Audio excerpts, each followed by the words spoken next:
முத்து கிட்ட சொல்லிட்டேன். இல்ல அவ முத்து கிட்ட சொல்லவே இல்ல. நீ சொன்னது தப்பு, நீ நீ இந்த மாதிரி வார்த்தை சொல்லிட கூடாதுன்றாங்க. நீ ஃபர்ஸ்ட் வந்ததே என்கிட்ட தான்.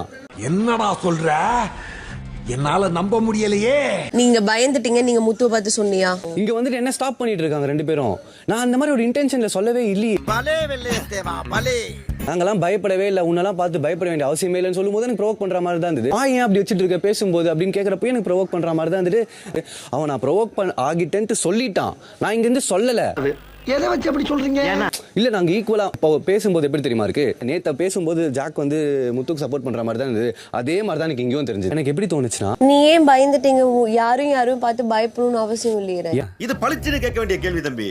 அலைன்ஸ் போட்டதுக்கு ரீசனே பாயிண்ட்ஸ் இல்லங்கிற ஒரு கியூரியாசிட்டில அவங்க ஏதோ ஒரு விதத்துல பயந்துட்டு இதுலயே அதை பண்ணிட்டாங்கன்னு தான் எனக்கு தோணுது. எனக்கு அப்படிதான் இப்போயும் நான் அப்படிதான் சொல்றேன். 3 பேர் சேர்ந்து அட்டாக் பண்ணதும் 5 பேர் சேர்ந்து ஒருத்தர் அட்டாக் பண்ணதும் அவங்க பாயிண்ட்ஸே எடுக்கல.